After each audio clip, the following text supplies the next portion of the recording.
Damos la más cordial bienvenida. Agradecemos a los presentes su valiosa asistencia. Vamos a dar inicio a la inauguración del taller virtual Diagnóstico sobre el conocimiento actual de las bases científicas para la gestión de la calidad del aire en la región de la megalópolis. Para ello, le voy a ceder la palabra al doctor Víctor Hugo Páramo Figueroa, coordinador ejecutivo de la Comisión Ambiental de la Megalópolis, para el mensaje de bienvenida. Por favor, doctor Páramo, adelante. Muchas gracias. Nuevamente, buenos días a todas y todos. Bienvenidos al taller. Quisiera mencionar que esta iniciativa nació de conversaciones inicialmente con la doctora Luisa Molina y se enriqueció con la participación de los colegas que en conjunto formamos el comité organizador. Por cierto, mencionar que Luisa es miembro del Comité Científico Asesor de la CAME, del cual estamos muy satisfechos. A nombre de la comisión queremos agradecer a las siguientes instituciones que nos acompañan en el desarrollo de este taller: la Dirección General de Gestión de Calidad del Aire y REDSE de la Semarnat, al Molina Center for Energy and Environment, al Instituto de Ciencias de la Atmósfera y Cambio Climático de la UNAM, ICAC, al Instituto Nacional de Ecología y Cambio Climático, INEC, y a las Secretarías de Medio Ambiente de la Ciudad de México y del Estado de México. Tanto el ICAC como el INEC son actualmente los institutos más completos de investigación en calidad del aire y cambio climático que tenemos en México, por lo cual estamos muy agradecidos con ellos de estar excelente, vuelta, excelente. Acompañándonos en este taller. Es muy importante para realizar buenas políticas públicas de mejora de la calidad del aire contar con bases científicas sólidas que las respalden. Y es por eso que estamos aquí, para conversar sobre ellas. Les agradecemos mucho su esfuerzo y Doctor, se silenció su micrófono. Muchas gracias. Entonces, ¿no se oyó mi mensaje? La última parte, doctor. Nada más faltó. ¿Se oyó hasta donde mencioné las instituciones? Sí, todo eso. Sí. Ah, perdón, no sé qué pasó. Bueno, decía yo que es muy importante que para realizar buenas políticas públicas de mejora de la calidad del aire, es necesario contar con bases científicas sólidas que las respalden. Y es por eso que estamos aquí, para conversar sobre ellas. Les agradecemos mucho su esfuerzo y participación y deseamos que pues este taller sea de beneficio como estamos esperando todos. Muchas gracias. Muchas gracias, doctor Páramo. A continuación, le escucharemos el mensaje del doctor Jorge Zavala Hidalgo, director del Instituto de Ciencias de la Atmósfera y Cambio Climático de la UNAM. Por favor, doctor Zavala, adelante. Muchas gracias. Bueno, pues la verdad, muy buenos días a todos, en particular a todas las autoridades de la Semarnat, del Instituto Nacional de Ecología y Cambio Climático, de la Ciudad de México, por supuesto del Molina Center for Energy and Environment. La verdad, saludo el esfuerzo que se está haciendo, es algo... Agradecemos a los presentes poder cerrar su micrófono, por favor. Sí, gracias. Adelante, doctor Zavala. Sí, muchas gracias. Decía yo que como mencionó el doctor Páramo, tener bases científicas para la toma de decisiones, es decir, tomar decisiones en forma documentada, informada y analizada. Otra cuestión que me parece muy importante de este esfuerzo es que hay una comunicación y una colaboración entre la academia y las instituciones de gobierno. Me tocó estar recientemente en el gobierno y vemos que se necesita mucho más acercamiento y generar mecanismos de colaboración más ágiles, y este esfuerzo pues va en ese sentido y eso también hay que saludarlo. Finalmente decir que para el Instituto de Ciencias de la Atmósfera y Cambio Climático este tema es central y esto lo muestra o se refleja en la gran cantidad de investigadores que han sido invitados y que estarán presentando algunos de sus resultados recientes en estos 2 días, y en particular esta combinación de investigadores consolidados e investigadores jóvenes que a nosotros nos da muchísimo gusto. Pues adelante, por mi parte, saludamos este taller y cuenta con todo nuestro apoyo. Muchas gracias, doctor Zavala. A continuación, solicitamos la intervención del doctor Luis Gerardo Ruiz Suárez, coordinador general de Contaminación y Salud Ambiental, en representación del doctor Agustín Ávila Romero, director general de Políticas para el Cambio Climático y encargado de la Dirección General del Instituto Nacional de Ecología y Cambio Climático. Adelante, doctor Ruiz. Buenos días a todos, colegas. En representación del doctor Ávila, encargado del despacho del INEC, es un gusto estar aquí dándole la bienvenida en esta primera sección de este taller, que, como decía Jorge hace unos minutos, y Víctor Hugo también, ya no lo voy a repetir yo demasiado, aborda preguntas muy importantes para continuar avanzando en la gestión, la mejora de la calidad del aire en la zona metropolitana del Valle de México y en la megalópolis. Tenemos una agenda muy apretada, va a ser cansado, esperamos que lo aguantemos, no nos distraigamos demasiado. Es importante tener una visión completa general de todas las preguntas, y porque solamente así vamos a poder apuntar soluciones al problema. Solo el análisis integral de todas las variables, todos los determinantes y las conexiones entre ellos nos permite tener una buena visión de qué es lo que está pasando, dónde nos hemos atorado, dónde sí avanzamos y qué nos falta por conocer. Entonces, esperemos que esta no sea, seguro que no, una colección de monólogos. Vamos a tener que necesitar mucho cuidado para no pasarnos del tiempo que nos corresponde. Y bueno, que sean dos muy buenos días de trabajo productivo este taller. Es todo. Gracias. Muchas gracias, doctor Gerardo Ruiz. Para continuar con la agenda, solicitamos al maestro Daniel López Vicuña, director de calidad del aire de la Semarnat, su mensaje. Adelante, maestro Daniel López. Muchas gracias, Julissa. Muy buen día a todas y todos.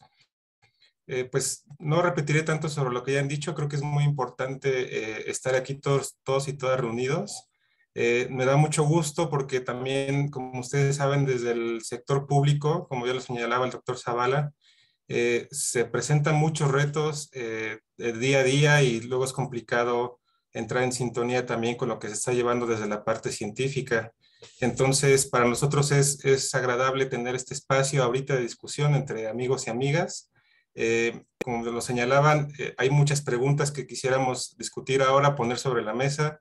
Seguramente nos vamos a quedar con ganas de seguir discutiéndolas, pero la idea ahorita es tener un compilado de lo que contamos ahorita para la gestión de la calidad del aire, sus bases científicas, qué nos falta con lo que ya tenemos actualmente, con todos los instrumentos y herramientas que tenemos para la gestión de calidad del aire, qué hay de nuevo también para que podamos incluirlas y cómo podemos hacerlo para que esto se materialice cada vez más en la gestión de la calidad del aire a nivel de la política pública. Entonces, nos da mucho gusto desde la Semarnat que este espacio se brinde para que lo discutamos y esperemos tener muy buenas conclusiones y que planteemos una ruta sobre dónde debemos seguir para mejorar la gestión de la calidad del aire con bases científicas. Muchas gracias. Muchas gracias, maestro Daniel López. Y para finalizar, se te cerró el micrófono. Está silenciada, Julissa. muchas gracias, doctor maestro Daniel Vicuña.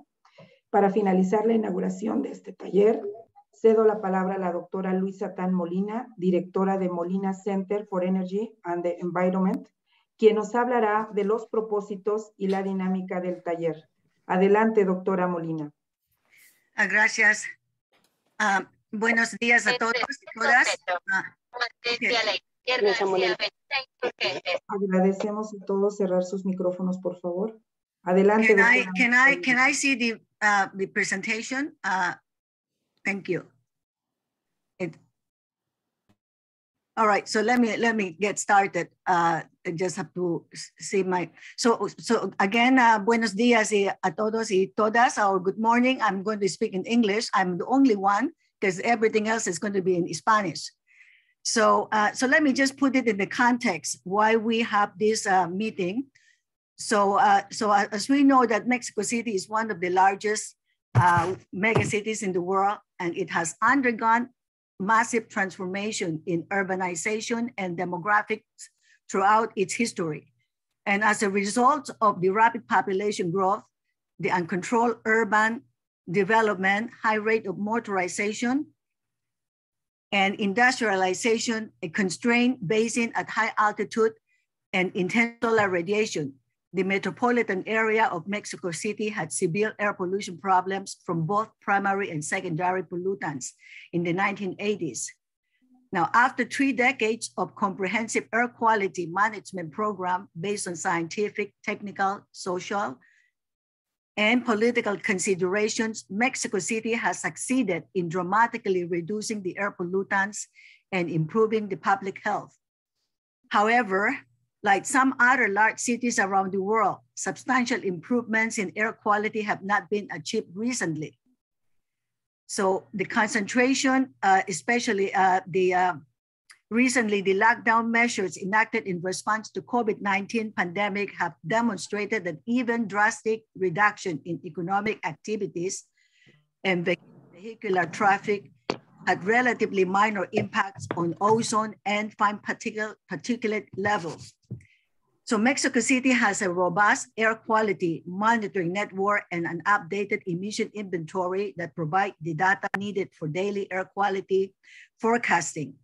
However, most of the current air quality mitigation strategies are still mostly based on the scientific findings from the Milagro campaign that took place in 2006. So an updated and locally generated scientific information on the changes in atmospheric chemistry, changes in emission profiles resulting from the implementation of new regulatory measures and advanced technology, changes in urban micrometeorology, a growing urbanization and climate change, as well as the impact of COVID-19 lockdown will be needed to guide new air quality policies in the megalopolis region. And as Dr. Paramo mentioned that in February, we get together and from the Molina Center with the executive coordination of CAME, together with the Secretariat of Environment of Mexico City and State of Mexico, Semarnat, the INEC, as well as the Institute of Atmospheric Sciences and Climate Change of UNAM. We propose to organize a meeting with the participation of researchers from academics, the government institutions, and the NGOs who have been actively working on air quality in the metropolitan region, and in particular on Mexico City metropolitan area. I would say that in the megalopolis region. The motivation and the objective as shown here is to identify the recent advances in gaps in the scientific and technical knowledge on air quality and the challenges faced by the decision makers in implementing air quality improvement policies. And the results of this meeting will be used in preparing a diagnostic document on the current stage of air quality and the management in the metropolitan area and in the megalopolis region. So, next bureau, please. Next one, please. Yeah, okay.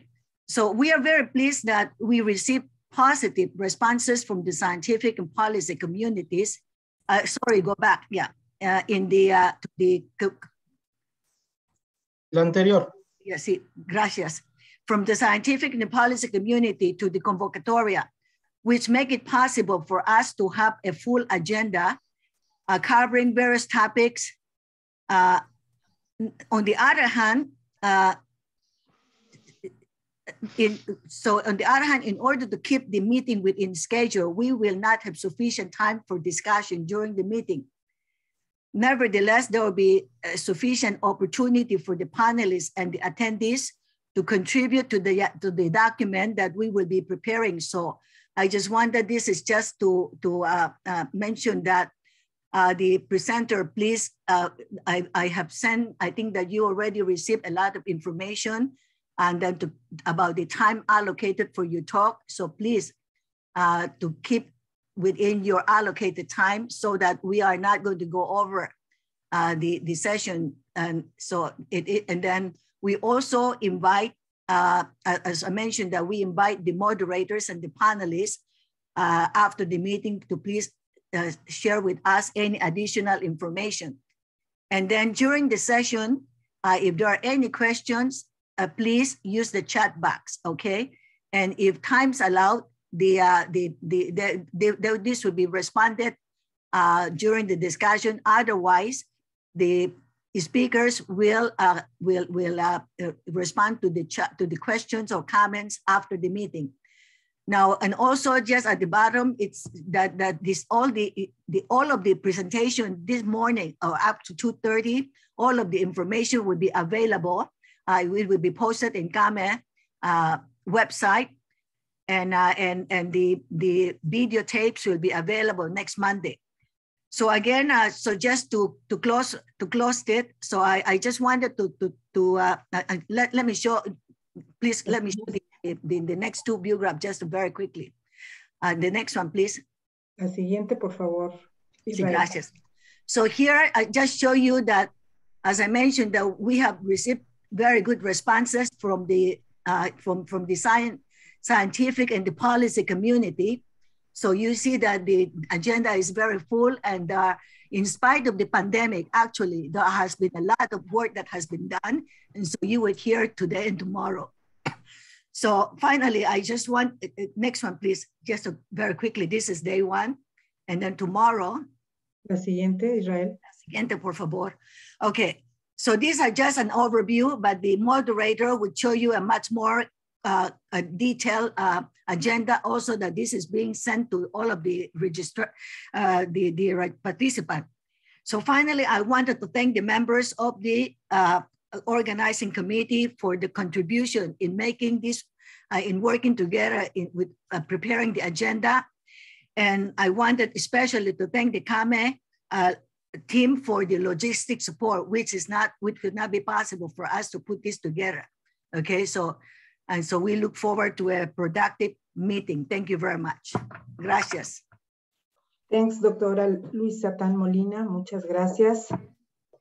Para dar paso al desarrollo del taller virtual, cedo la palabra al maestro Ramiro Barrios Castrejón, director de Gestión de Calidad del Aire en Zonas Metropolitanas, quien tiene a cargo moderar la primera sección del taller. Adelante, maestro Barrios. Buenos días, muchas gracias y buenos días, bienvenidas todas y todos. Vamos a empezar con la primera sesión, que está titulada como Estado Actual de la Calidad del Aire. Pedirle a mis colegas si me ayudan con la presentación. Es la 111. Esta primera sesión es perfecto. Si vamos a la siguiente diapositiva. Toda esta primera sesión está subdividida a su vez en 4 subsecciones y la intención es pues mostrar, como lo dice su nombre, la situación actual de los principales elementos de gestión de la calidad del aire. La primera sesión que ustedes ven aquí en pantalla ahora es monitoreo ambiental y está dividida en una primera presentación a cargo de la maestra Olivia Rivera Hernández, que es directora de monitoreo de calidad del aire de la SEDEMA, que nos va a hablar del monitoreo de contaminantes con la red regulada.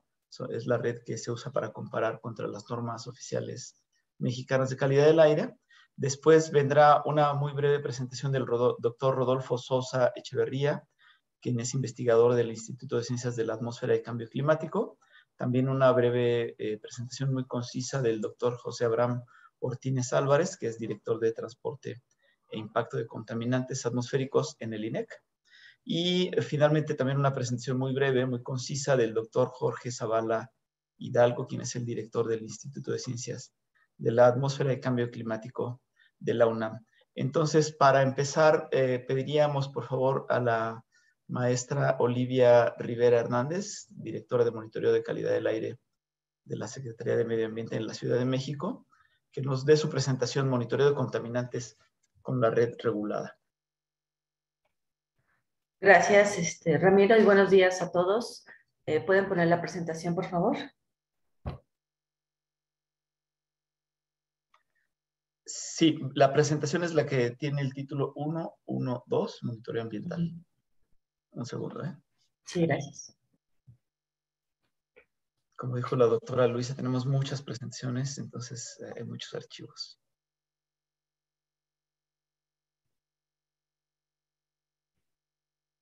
Gracias, nos vamos directo a la segunda slide.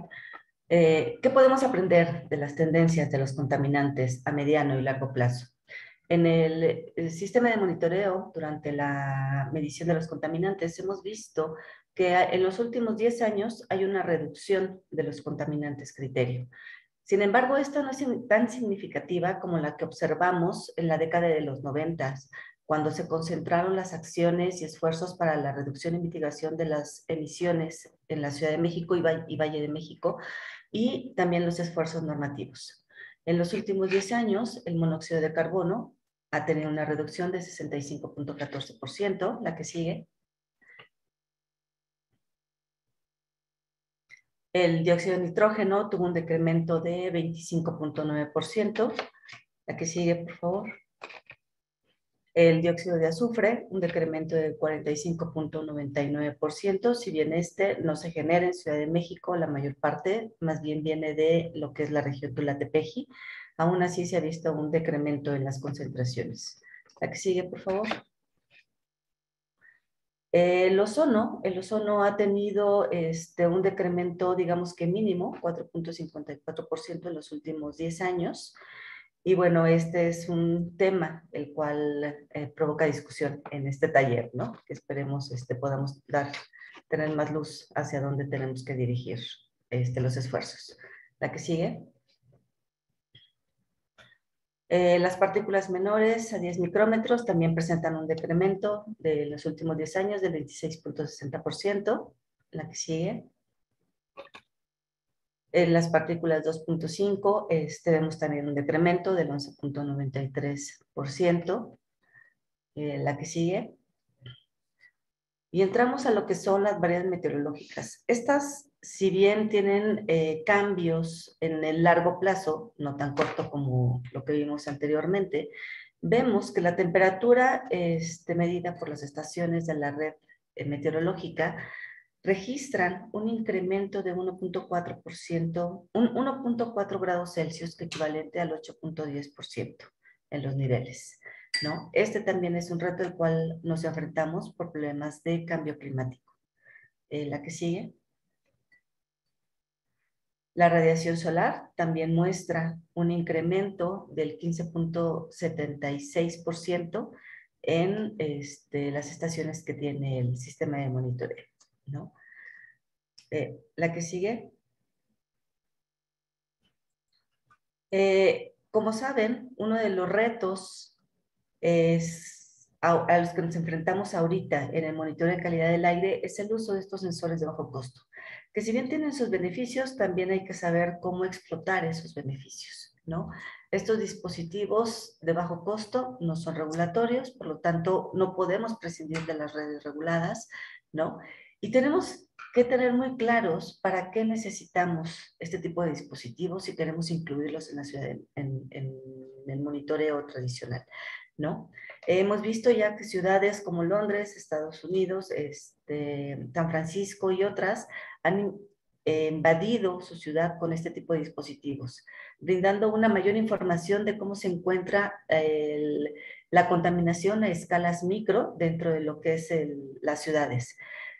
Pero en el caso de Ciudad de México, necesitan ser muy claros y tener definidos para qué necesitamos estos dispositivos. ¿Qué equipos son los que vamos a utilizar de acuerdo a las necesidades que tenemos? ¿Qué parámetros se van a medir? ¿Dónde se van a colocar estos dispositivos?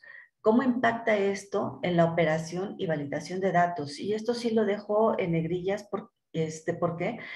Porque es posible que la información que actualmente se recibe en el sistema de monitoreo se pueda duplicar o hasta triplicar. Entonces, obviamente esto va a impactar en lo que son los costos operativos del sistema de monitoreo, ¿no? Como saben, también tenemos una red de depósito atmosférico, el cual trabajamos en coordinación con el doctor Rodolfo Sosa del Instituto de Ciencias de la Atmósfera. Y pues bueno, dejo a continuación para que él continúe con esta presentación. Concluyo mi presentación. Muchas gracias. Gracias, Olivia. Doctor Rodolfo Sosa, por favor. Sí, si quieren que comparta la presentación, ustedes me hacen favor. Nosotros la tenemos ya, ¿eh? Claro, vamos a la primera diapositiva. Esta me va a servir para indicarles que este es un ejemplo de colaboración entre entidades académicas y gubernamentales y, por supuesto, un sector que también haría falta involucrarse es el sector productivo, porque de ahí también se tomarían algunas decisiones que ellos aplicarían.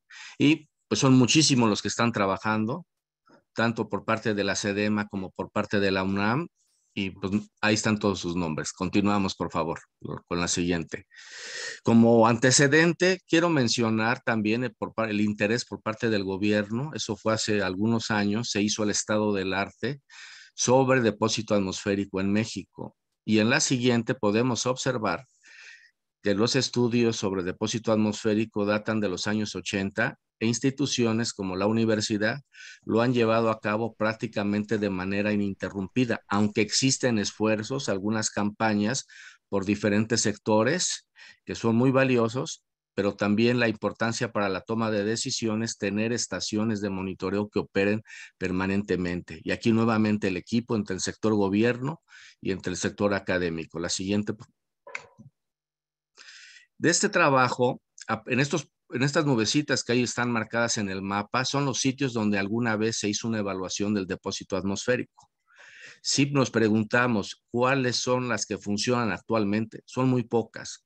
Una es la red de depósito atmosférico, y reconozco el trabajo de la SEDEMA, ya lo mencionó la maestra Olivia, y algunos sitios que tenemos en el Golfo de México con la colaboración del sector productivo y del sector académico y gubernamental. La siguiente, por favor. Aquí aparece la red de depósito atmosférico. Son 16 estaciones en las cuales colectan el depósito atmosférico húmedo semanalmente. Se determina pH, conductividad y toda la composición química de iones. Y solamente para presentar en este momento voy a ilustrar lo que es pH.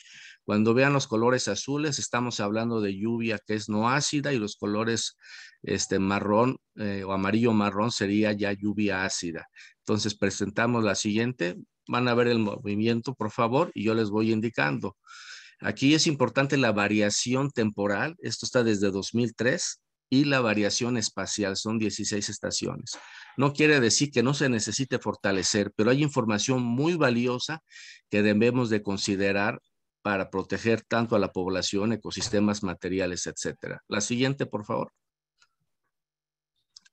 En este caso ya vienen todas las imágenes para verlas más detalladamente. En la siguiente, esto año con año, la SEDEMA genera los informes anuales con un gran esfuerzo, lo están llevando a cabo, pero también se llevan a cabo publicaciones de tipo científico. La siguiente.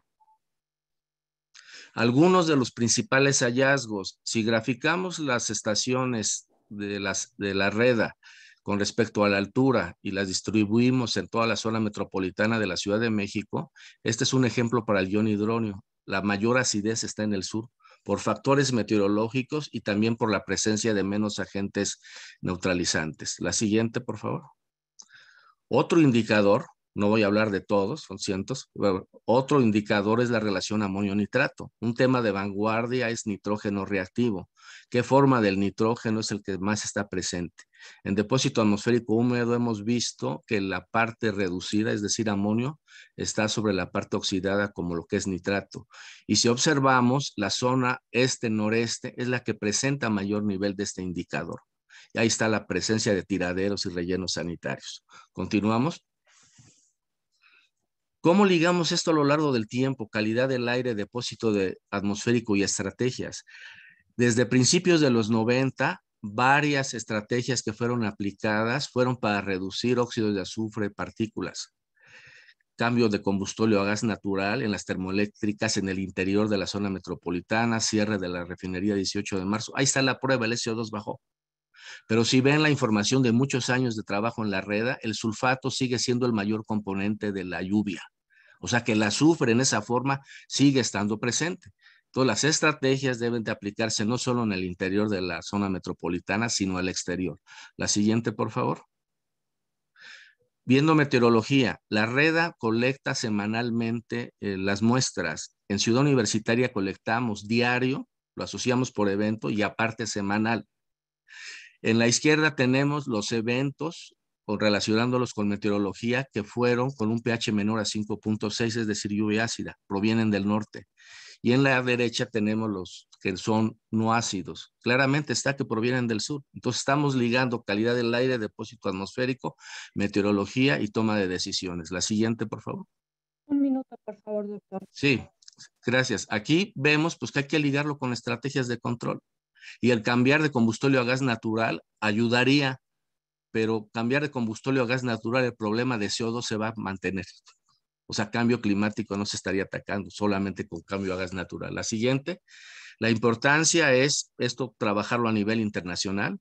Este es un ejemplo en el Golfo de México. La siguiente, y se colabora con instituciones académicas y gubernamentales de los Estados Unidos. La misma EPA, el National Atmospheric Deposition Program. La siguiente.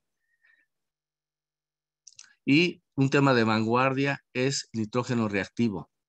Y participamos con estos grupos a nivel internacional. La siguiente. Y es hacia donde vamos. Hay que fortalecer, aquí lo mantener y fortalecer la operación del CIMAT. Es fundamental. Y hay muchos temas que vienen formados ahí. Y una propuesta es establecer las mismas redes que se tienen en Estados Unidos, por supuesto, dándole sus tiempos para evaluar depósito atmosférico que se está haciendo, mercurio, amonio, que es cerrar el círculo, el amoníaco es fundamental para tener el nitrógeno reactivo en la forma reducida en aire ambiente. Pues hay mucho por hacer y muchísimas gracias por su atención y seguimos colaborando. Muchas gracias, doctor, y muchas gracias, Olivia. Dos presentaciones muy interesantes. Le pedimos, por favor, al doctor José Abraham Martínez, si nos hace su presentación, por favor. Gracias. Buenos días. Si me la podrían poner, por favor. Rapidísimo. Bueno, en el mismo contexto de lo que han venido platicando los que me han antecedido, quiero mostrar en qué estamos con el tema actual del monitoreo satelital. Ya se ha venido trabajando, principalmente instituciones académicas han estado revisando el tema de los satélites. Y nosotros, de alguna manera, ya la estamos incorporando a nuestros análisis justamente de las tendencias y lo que está pasando actualmente en contaminación. Por ejemplo, esta es una imagen del NO2 muy clara que está mostrando justamente varias de las preguntas que estoy viendo ahorita en el chat. ¿Qué está pasando en algunas otras zonas? Si se ha visto, se ha monitoreado. Bueno, lo que nos empieza a mostrar ya los satélites es que justamente estamos observando en zonas donde las áreas de monitoreo o estudios previos como los que acaba de mostrar el doctor Sosa, muestra que hay presencia de, por ejemplo, compuestos de nitrogenados. Y esto es importante porque aquí ya nos abre, ¿no?, el panorama desde otra óptica de qué es lo que estaría pasando. Esto lo vamos a platicar mañana, cómo aquí claramente podemos observar ya el impacto de las emisiones nitrogenadas a lo largo de lo que vamos a llamar ya una corona o una cuenca de corona atmosférica en la región centro de México. La siguiente, por favor. No voy a entrar a los detalles. Para esto platicaremos esto en la sesión de satélites del día de mañana. Por ejemplo, otro proxy que estamos utilizando mucho, el tema del formaldehído como un proxy de compuestos orgánicos volátiles. Aquí nuevamente nos vuelve a abrir la ventana de que tenemos un problema que se está observando en los satélites con los compuestos orgánicos volátiles. También varios de los que van a presentar por aquí ya han comentado. Aquí claramente empezamos a ver, esto es del 2021, lo mismo al sur, En el caso de Cuernavaca, Morelos, Huaxtepec, podemos observar presencia de columna de formaldehído. Esto es otra vez un indicador de que ahí tenemos algo relacionado con COPS. Hay muchos procesos que no voy a entrar a los detalles, pero veamos la parte que vamos a estar viendo a lo largo de estos días, la parte central del Valle de México. Ahí seguimos observando y empezamos a observar ya niveles importantes en las columnas de formaldehído. ¿De dónde? Justamente mucho de lo que van a platicar ustedes seguramente nos dará la ventana. Pero también vean la gran cobertura que está ya teniendo este formaldehído. La que sigue, por favor.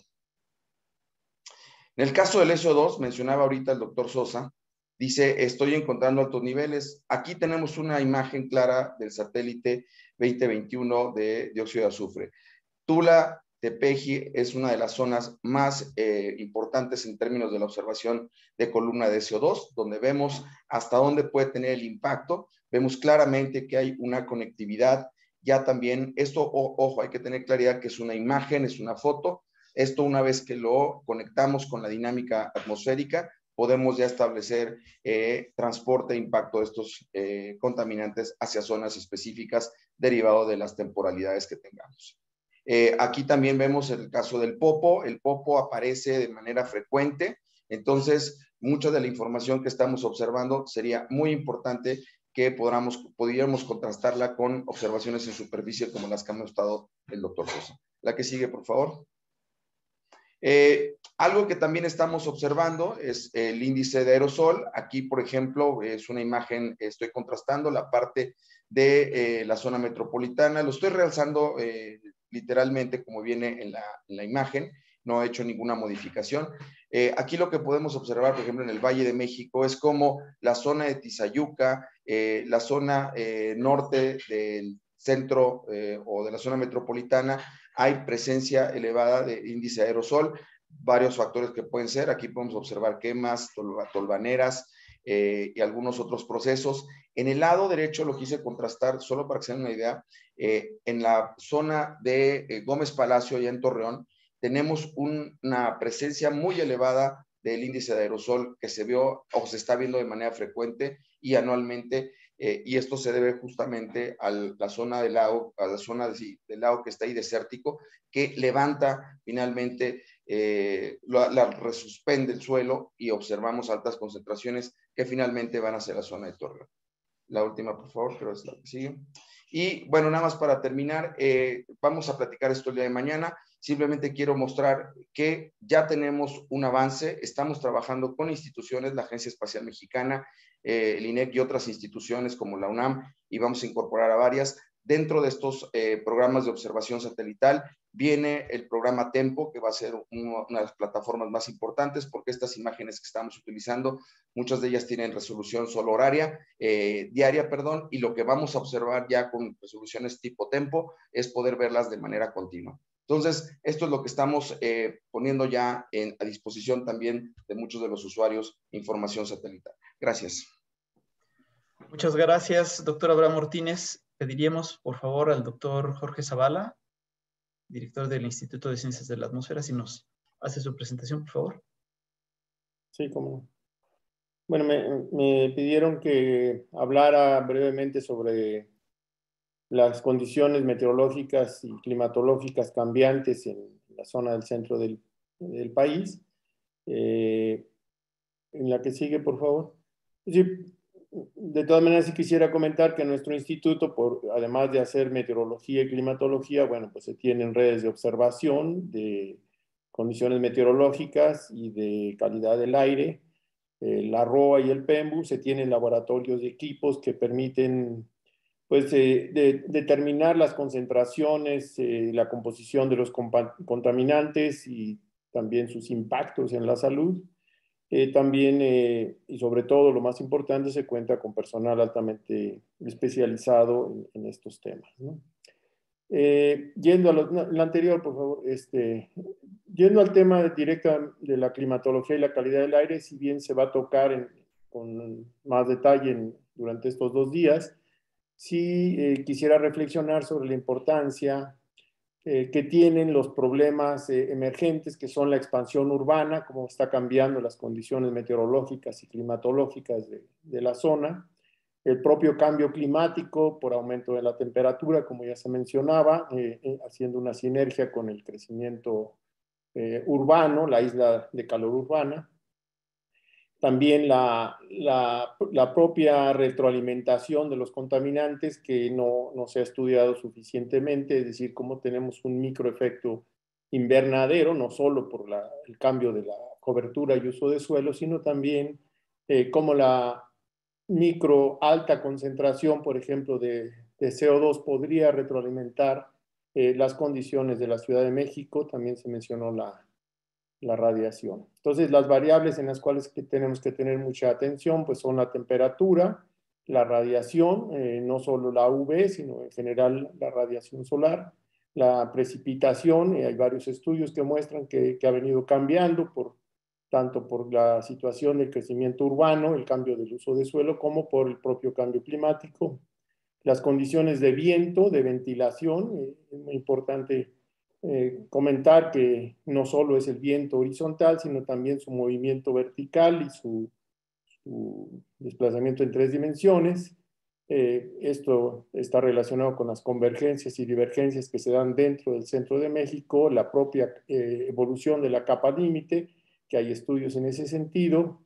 Y algo muy importante es las condiciones externas al centro de México, que se ha hecho muy evidente por la presencia de los humos provenientes de los incendios y cómo estas condiciones de frontera de nuestra zona son muy importantes, porque a través de ella no solo salen los contaminantes, sino también entran ya sea contaminantes precursores o viento con distintas características, ¿no? La que sigue brevemente, ya nada más pues destacar algunos de los estudios que han mostrado que la importancia tanto de la cobertura del suelo como de los contaminantes y los aerosoles, por ejemplo, en precipitación, el trabajo de Ochoa no es el único, es uno de ellos. La que sigue, hay otro trabajo de capa límite de Andrea Burgos, que también se va a comentar en estas sesiones, que es muy interesante porque hace una evaluación de la evolución de la capa límite precisamente en el Valle de México, un trabajo muy detallado recientemente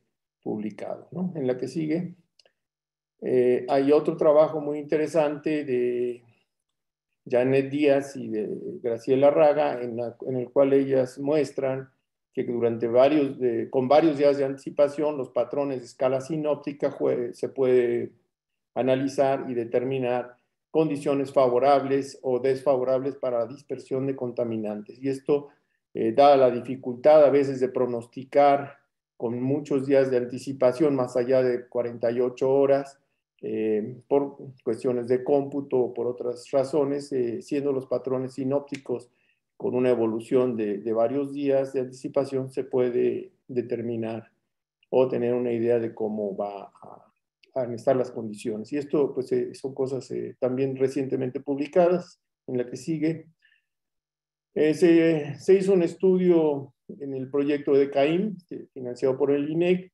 en donde pues se analizó precisamente las entradas y salidas en distintos niveles de las entradas de aire, de flujos al centro de México, cómo evolucionan a lo largo del día y a lo largo del año.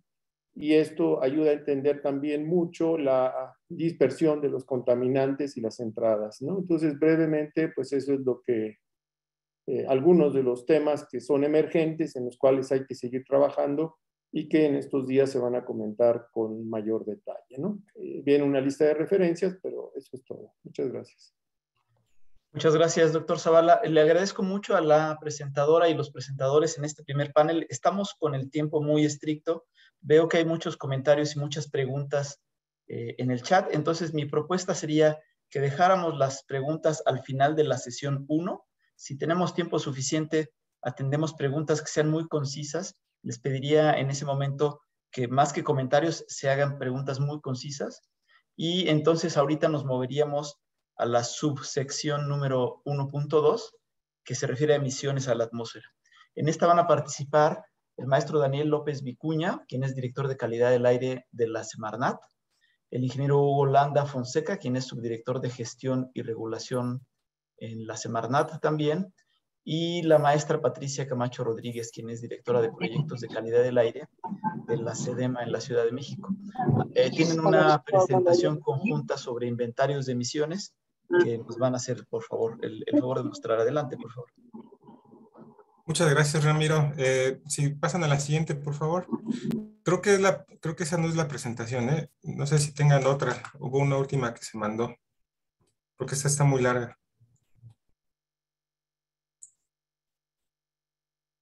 La presentación trae el título de la sección. Si la tienes a la mano, a lo mejor sería mejor que te damos privilegios y... Por favor. Sí, le dan privilegios a Daniel, por favor.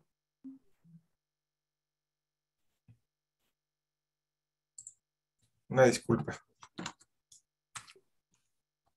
Listo, doctor. Bueno, entonces presento. Sí, por favor. Me dicen cuando la vean, por favor. Ahí está. Ya la podemos ver. ¿Sí? Bueno, muchas gracias. No voy a quitarle mucho tiempo. Aquí están dos expertos en inventarios de emisiones. Yo solamente voy a hablar sobre cómo hemos evolucionado y reconociendo que hace falta mucho trabajo por caminar todavía, pero también todo el avance que hemos tenido, ¿no? Aquí ustedes pueden ver que desde el primer inventario que se hizo en México en 1999, el primer inventario de emisiones, cuáles fueron la información que se tomó en cuenta para elaborarlo y cómo se ha ido desagregando cada vez más en el tiempo. En 2005, por ejemplo, ya se tuvieron estimaciones por hablar de una categoría a nivel vivienda y establecimientos y empleados, en lugar de emisiones per cápita, que es una metodología.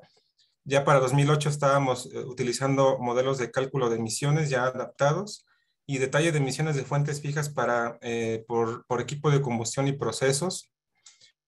Para 2013 avanzamos en la distribución nuevamente de establecimientos y unidades de producción y se empezaron a asignar los códigos SCC para modelación. 2016 se actualizaron factores de emisión ya también para México, actualización de los modelos de cálculo, identificación de SCC también para modelación de fuentes fijas. Y 2018, que es el que estamos recién terminando, estoy hablando del Inventario Nacional de Emisiones, ya estamos avanzando mucho en la distribución de las fuentes de área a nivel de punto, en las que sean posibles tener esa desagregación, punto geográfico, AGEP y municipio también. El Inventario Nacional de Emisiones de Contaminantes Criterio tiene un proceso que tardamos 3 años en elaborarlo con las capacidades que tenemos ahorita, tanto técnicas como financieras. Y es un trabajo muy arduo de revisión de información a nivel nacional, revisión de información estadística, y la idea es que avancemos en la generación de capacidades a nivel local para que este tiempo se reduzca. Estamos convencidos de que si a nivel local se forman las capacidades, este tiempo de 3 años que tenemos ahorita lo podemos reducir incluso a 2 años para la estimación de las emisiones. Un poco contestando una primera pregunta que va a venir después sobre las tendencias, como verán aquí una gráfica así nada más ilustrativa, por lo mismo de que las metodologías han estado evolucionando y no se ha trabajado en un recálculo de emisiones de los años pasados, hacer un análisis de tendencias todavía ha sido complicado para el nivel de Inventario Nacional de Emisiones. Sin embargo, aquí sí vemos como un ejercicio muy breve con los últimos 3 inventarios, 2013, 2016 y 2018, y por ahí se ven algunos puntos de mejora que ya platicarán después Hugo y Patricia.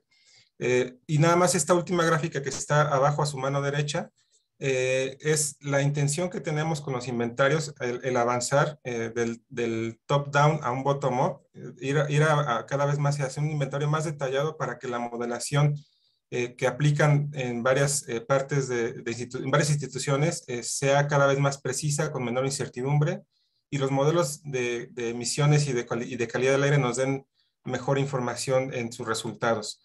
El inventario también sirve para la cuestión normativa, para la actualización de normas y para la modelación, como lo señalaba, ¿no?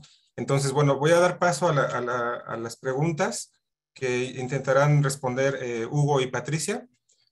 Básicamente ¿qué son las tendencias? Que ya más o menos lo comenté, cómo podemos aprender de ellas, la información que ha mejorado, los retos que se presentan, qué incertidumbres hay, cómo las podemos mejorar y qué avances hemos tenido y cuáles son los retos para avanzar cada vez más en un mejor inventario de emisiones. Entonces doy paso primero a Hugo y después a Pati para que nos vayan contestando estas preguntas.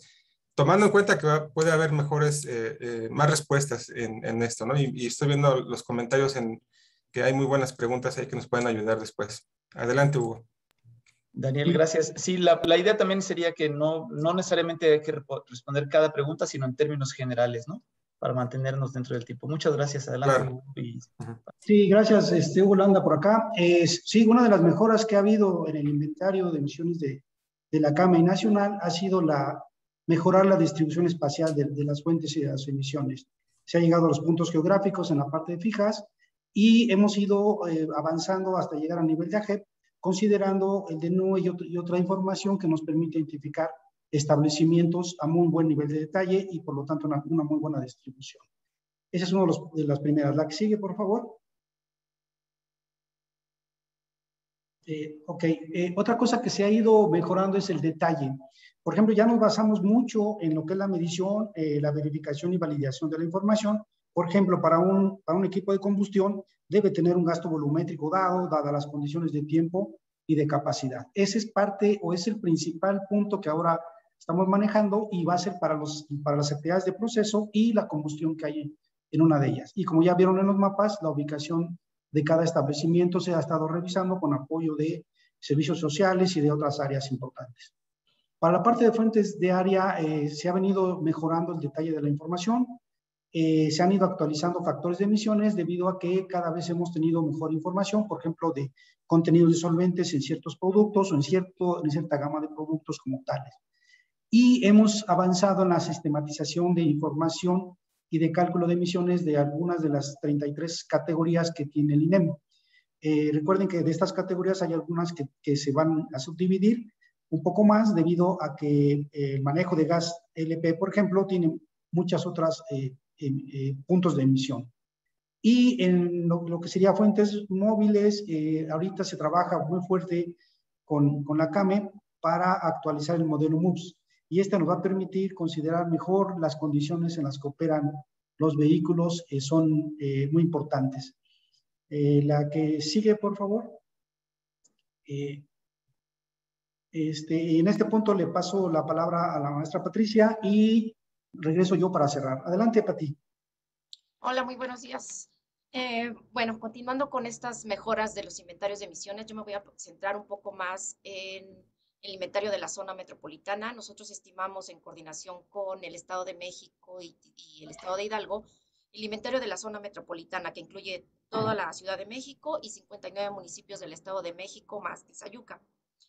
Y bueno, aquí lo que observamos en el inventario de emisiones es que nuestras fuentes claves son las partículas y los compuestos orgánicos volátiles, principalmente por ser los precursores de COPS y que son los contaminantes que mayor problema tenemos en la zona metropolitana. En el caso de las partículas, la mayor parte de estas partículas PM2.5, partículas finas de importancia por su impacto en la salud, pues vemos que el 30% lo aportan los vehículos a diésel. En el caso de los COPS, estos se generan por una gran variedad de categorías, de actividades que generan principalmente por la población. Me voy a centrar más en estos COPS. La mayoría de la población tiene la percepción que los vehículos y la industria son los únicos que contaminan. Sin embargo, en el caso de los compuestos orgánicos volátiles, más del 65% de contribución en el inventario de emisiones lo generan las fuentes de área, fuentes dispersas y en particular estas actividades de la población. Por ejemplo, tenemos la categoría de usos de productos domésticos, cosméticos, productos del hogar, de limpieza, productos de aseo, plaguicidas, y algunos recubrimientos. Esto se da como parte de las emisiones del sector doméstico, aunque también hay emisiones por combustión. Estas son las principales que se generan en las viviendas. Y bueno, aquí quiero aprovechar también para comentar algunos avances que hemos tenido. Principalmente nosotros en cada uno de los inventarios incorporamos nuevas categorías de estimación, mejoramos la desagregación de las emisiones y de la información. Y en el caso de las fuentes biogénicas ya tenemos 2 inventarios que utilizamos, ya no utilizamos un modelo de estimación que se utilizaban a través de Access, sino que ahora utilizamos datos satelitales que se incorporan directamente al modelo de pronóstico y nosotros tenemos de las emisiones horarias y diarias a través del modelo Megan. La que sigue está bien, por favor. ¿Qué retos tenemos para reducir la incertidumbre principalmente de estas categorías? Bueno, uno de los principales es la antigüedad de los factores de emisión. Falta de factores de emisión y de datos de actividad desagregados al nivel que lo requerimos.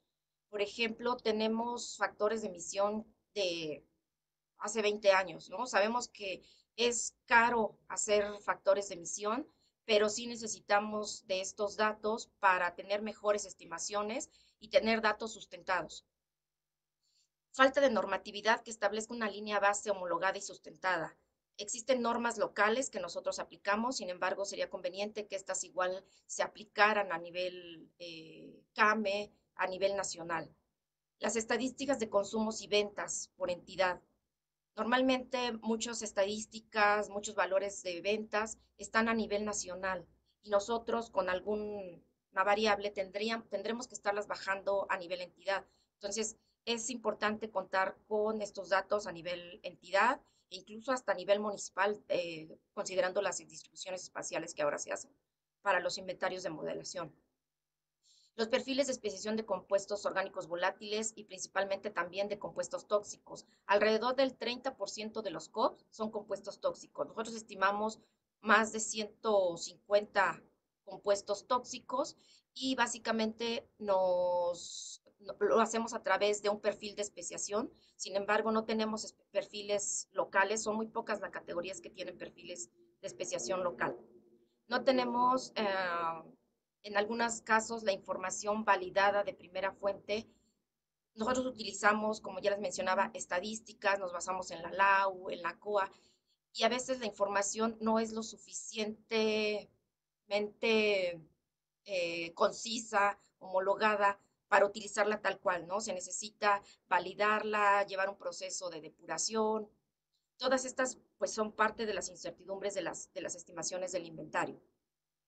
Como les mencionaba, es bien importante. ¿Perdón? Un minuto, por favor, para concluir. Sí. Como les mencionaba, la regulación local, la homologación de la regulación, tanto local y federal, principalmente en estas fuentes claves, que son la industria química, impresión, conexas y la industria metálica. En el caso de los comercios y servicios, muchos municipios tienen la atribución de las funciones de recibir sus desempeños ambientales y por eso en algunos casos no está la información en las centralizada. En el caso del propano y butano, que la mayoría de los que están aquí saben que se han encontrado desde hace mucho tiempo en la atmósfera, pues sabemos que se proviene de las fugas. Sin embargo, mucho de este propano y butano se está realizando en el consumo del sector informal, en los cilindros. Este también proviene de aerosoles. Necesitamos saber qué tanto del propano butano sí viene de las viviendas, qué de este viene del sector informal y qué tanto proviene de aerosoles. Ahora con la pandemia se incrementó mucho el uso de aerosoles. Y finalmente, en el caso del sector informal, no contamos con factores de emisión de las frituras, de consumo de carbón y de otros tipos de combustibles. Creo que es la última que tengo. Bueno, ya, para finalizar, simplemente me gustaría comentar que para que este inventario de emisiones sirva como una herramienta para el diseño de las políticas públicas, ¿qué requerimos? Que primero se analicen los inventarios, que después se hagan las investigaciones y se haga la actualización del inventario. Nosotros como servidores públicos tenemos que estar viendo qué de lo que están haciendo los investigadores nos sirve y que consideramos que debería de ser al revés, que deberían de analizar nuestro inventario y en función de eso establecer estos estudios que nos sirvan de primera mano. Gracias. Si me perdonan un minuto más, una cosa importante que estamos haciendo es aumentar la capacidad técnica. Los métodos están estandarizados en toda la megalópolis, en todo el país. Ya tenemos guías elaboradas que se pueden ir consultando en la página web. Estamos realizando talleres precisamente para capacitarnos, para intercambiar experiencias con los estados de la megalópolis y con el país. Y una cosa que creo que es muy importante es una propuesta de norma para la elaboración de inventarios. Esto es, ¿qué es lo mínimo que podemos esperar de acuerdo a qué queremos el inventario?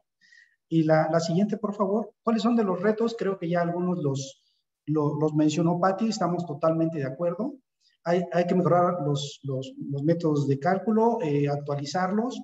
Una cosa bien importante es consolidar los marcos jurídicos y metodológicos para poder hacerlo. Otra cosa importante es el fortalecimiento tal de los estados de las entidades, actualizar los factores de emisión como tales, y una cosa bien importante es el detalle de las legislaciones que pueda haber en los estados y los municipios. Esto es, producir la información necesaria, básica o suficiente para elaborar el inventario. Esos son parte de los siguientes pasos que estamos realizando con CAME y en el resto del país. Gracias. Muchas gracias a Patricia, a Hugo y a Daniel. Vamos a pasar a la tercera sesión, que es la parte de modelación y pronóstico de la calidad del aire. Pero antes de darle la palabra a Mónica del Carmen Jaimes Palomera, quisiera decir que hay un diálogo muy interesante y muchas preguntas en el chat. No nos va a dar tiempo ahorita de contestarlas todas, pero algo muy importante es que se genera, digamos, un archivo con todo el texto y quién está diciendo qué cosas. Entonces eso lo vamos a tomar como uno de los insumos para la elaboración del informe de todo este conocimiento que se está presentando el día de hoy. Entonces, aunque no nos dé tiempo de presentar y de responder las preguntas aquí en vivo, de todas maneras, toda esta información que nos están compartiendo se va a tomar en cuenta y bienvenido todo este diálogo. Les agradecemos mucho. Bueno, en esta tercera sesión es modelación y pronóstico de la calidad del aire. Tenemos una primera presentación a cargo de Mónica Jaimes. Después viene un comentario breve del doctor José Agustín García Reynoso y posteriormente también un comentario breve del maestro Francisco Hernández Ortega. Entonces, doctora Mónica Jaimes, adelante, por favor. Buenos días. La que sigue, por favor. Voy a hablar sobre el sistema de pronóstico de la calidad del aire de la Ciudad de México. ¿Pueden darle la que sigue? Bueno, sobre las preguntas que nos hicieron es ¿qué actividades se han usado de modelación para el desarrollo de estrategias de control? El sistema de pronóstico en su modo diagnóstico puede hacer escenarios para ver la evolución de la contaminación. En este caso, nosotros utilizamos el sistema para estimar las medidas del ProAire 2021-2030 y proyectar qué era lo que iba a ocurrir a partir de todas estas medidas que se iban a aplicar. Aquí un ejemplo, en los óxidos de nitrógeno, el inventario o las emisiones está proyectando reducir un 40% y de los compuestos orgánicos un 26% aproximadamente. Con la simulación que hicimos, hay una reducción en calidad del aire del 40% para los óxidos de nitrógeno, prácticamente 30% para los compuestos orgánicos volátiles, y en el ozono, en general, en todo el dominio, hay una reducción del 2%, con una máxima reducción de 8% para la zona suroeste, que es la que es donde más impacta las concentraciones altas de ozono para en las contingencias y todo, en el normal, en el promedio anual. La que sigue, por favor. Los modelos meteorológicos, ¿cómo han sido utilizados para las estrategias de control? Bueno, el área de meteorología lleva ciertos, o más bien analiza varios modelos, y en nosotros, por un lado, también utilizamos el modelo de High Split para ver las trayectorias de los plumas de incendios y ver su impacto en la Ciudad de México y los municipios conurbados, así como también las trayectorias de las cenizas del volcán. Entonces se utilizan una serie de herramientas para ver el impacto y tomar medidas y alertar a la población. La que sigue. ¿Cuáles son, los retos principales para reducir la incertidumbre en la modelación y cómo se pueden resolver? En este caso, ustedes saben que, nuestro sistema utiliza los modelos GFS, que son producidos por la NOAA o INCEP. Entonces, ahí ya viene una incertidumbre de cálculo. Usamos el WRF, hay otra incertidumbre de cálculo. Usamos el Hermes México, que es el modelo de emisiones, otra incertidumbre, más el modelo CEMAC, que es el de transporte químico. Cada modelo aumenta la incertidumbre en el cálculo final. Nosotros en la temporada de ozono tenemos un promedio aproximado de desempeño de los máximos del 80%. Esto es pues un buen desempeño en cuanto a cómo determina los máximos de ozono. Y nosotros hemos analizado también que la incertidumbre va aumentando en cuanto al desempeño del pronóstico a partir de los 100 ppb del pronóstico. ¿Cómo hemos resuelto esto? ¿Cómo lo hemos trabajado? En el último proyecto con el Centro Nacional de Supercómputo de Barcelona, se desarrollaron unos métodos estadísticos para las salidas del modelo que son, a partir de la salida se aplican estos métodos y se hace un ajuste de la salida para mejorar el pronóstico. Ahorita estamos haciendo el análisis de todos estos salidas que se están produciendo de forma operativa a diario y hemos encontrado que, por ejemplo, para la contingencia pasada, prácticamente muchos de estos métodos sí nos avisaron que iba a presentarse esa contingencia del 29 de marzo. Entonces estamos utilizando estos métodos en el postproceso. Creemos que un reto es mejorar los inventarios de toda la región con una mayor resolución. También tener un conocimiento actual de la química atmosférica de la zona metropolitana del Valle de México que nos permita en un momento dado modificar los mecanismos de reacción del modelo o también hacer las relaciones en las emisiones y incluir todas las fuentes de emisión. A esto me refiero, como decía la maestra Patricia, pues que muchos de los comercios informales no están integrados en el inventario y sí aportan emisiones. Y otro reto es el recurso de cómputo y almacenaje. Nos encantaría poder hacer asimilación, sin embargo, los recursos de cómputo que se requieren son enormes y también se requiere personal especializado y pues también un recurso de almacenaje de las salidas. Entonces, todo esto, pues sí es un reto para mejorar el pronóstico. La que sigue, por favor.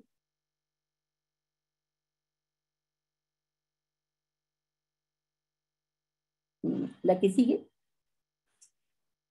¿Y cómo hemos mejorado las capacidades técnicas? Bueno, seguimos trabajando con el Centro de Supercómputo de Barcelona y en el último proyecto pues se hizo la actualización de las condiciones de contorno con el modelo europeo. También en esto que les comenté de los métodos estadísticos, que es la investigación y mejora de la corrección del sesgo, se actualizó el inventario de emisiones nacional porque utilizábamos el 2013, ahora ya usamos el 2016. También se actualizó el modelo de emisiones, el Hermes México, con los incendios para hacer los ajustes para que todos los incendios que entran en el modelo global de fuego que utilizamos también de la Comunidad Europea tengan un mejor desempeño y se vea su impacto en las salidas. Y también se desarrolló el diagnóstico y automatización del cálculo del inventario de la zona metropolitana del Valle de México. Hemos tenido intercambio de experiencias con la Agencia de California y sobre todo con la cuenca sur de la costa sur de California, donde nos mostraron su modelo de pronóstico y cómo hacen ellos los ensambles. Nosotros ahorita estamos trabajando en tratar de hacer los ensambles con todas estas salidas que hacemos de los métodos estadísticos y también participamos en un proyecto piloto con la ciudad de Los Ángeles donde utilizaron datos de satélite y de monitoreo y un algoritmo de Machine Learning y estamos por trabajar con la NOAA, con el doctor Christoph para hacer el ajuste con Machine Learning de nuestras salidas. 2 minutos, doctora Jaimes, por favor. Y ya la última. Bueno, y ¿qué tanto podemos modelar el transporte regional? Solo comentarles que nosotros modelamos 4 dominios meteorológicos y 2 dominios tanto de emisiones como de transporte químico. La CAME quedaría en nuestro dominio 3, pero ahí pues utilizamos el inventario de emisiones nacional, donde si tenemos un inventario regional mejorado, podríamos, ese pronóstico que se pudiera sacar de ese dominio, se podría tener la capacidad, pero para eso como les comenté, necesitamos recursos de cómputo, personal capacitado y de almacenaje. Muchas gracias. Muchas gracias a la doctora Mónica Jaime, subdirectora de Análisis y Modelación en la SEDEMA de la Ciudad de México. Ahora le pediríamos al doctor José Agustín García Reynoso, investigador del Instituto de Ciencias de la Atmósfera de la UNAM. Por favor. Gracias, buenos días. Con referencia al pronóstico de calidad del aire en la Ciudad de México. Perdón, es que pusimos una presentación equivocada. No tengo presentación, no mandé presentación para esta plática en particular. Ok, bueno, entonces adelante, por favor. Muchas gracias. Es un panel, en este panel lo que quería comentar es que la calidad del aire en una región depende de dos factores principalmente. Por un lado, la meteorología y por otra parte, las emisiones que ocurren en ese lugar o también emisiones regionales. El pronóstico meteorológico lo podemos, como ya lo mostró el doctor Zavala en un principio, podemos ir avanzando. Se tiene ya una buena predicción de meteorología a 72 horas y se puede ir mejorando esta a través de los diferentes estudios, ¿no?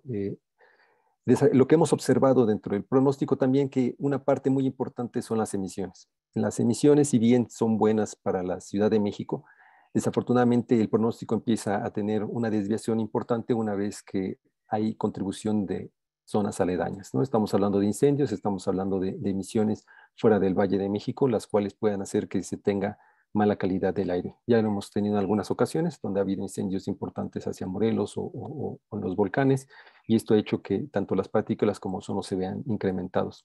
También durante la pandemia se ha observado de que cuando estuvimos en la fase de enclaustramiento, que no había actividad vehicular, el monóxido de carbono no bajaba significativamente, y esto es debido a incendios que estaban a los alrededores y hacían que se mantuviese.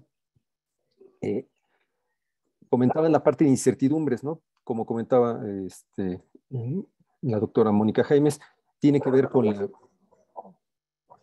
la incertidumbre que tenemos en la meteorología. Una de las partes que hemos observado, por lo menos para la Ciudad de México, en la parte urbana, es que a veces los vientos que proveen los modelos de meteorología están a veces sobreestimados con respecto a los que mide la RAM. Y eso tiene que ver con el tener una buena descripción del dosel urbano, las características o la rugosidad debido al tipo de edificios que existen en la ciudad. Y eso también hemos avanzado, hemos hecho algunos trabajos para incluir la parte de rugosidad urbana, ¿no? Los diferentes tipos de urbanismo, si hay edificios altos o en edificios bajos, eso va a contribuir a que tenga mayor o menor flujo en algunas partes, o el viento se incremente en algunas partes de la ciudad. Lo que se ha observado es que si tenemos una mejor meteorología, entonces los inventarios de emisiones o las emisiones que se tienen ya no reproducen la concentración ambiental. Y esto es debido a los factores de dilución. Bueno, aunque el viento es más intenso o tenemos una capa de mezclado más alta, una emisión dada se diluye más rápidamente. Y entonces eso nos lleva a la pregunta de los inventarios de emisiones, si bien tienen una muy buena precisión, tal vez no sean muy exactos, o podemos mejorar su exactitud a través de comparación con modelos y mediciones. Y es como lo hemos realizado, a través de correr el modelo, ver cuál es la desviación. En algunos casos que son contaminantes primarios, los óxidos de nitrógeno, monóxido de carbono, se puede identificar directamente cuál es si les hace falta o sobran emisiones, ¿no? Uno de los aspectos más importantes es, por ejemplo, la actividad vehicular. Depende del número de carros registrados, a veces por municipio, y algunos municipios tienen más emisiones que otros municipios, y eso hace que, por ejemplo, en la Ciudad de México, que circulan muchos carros,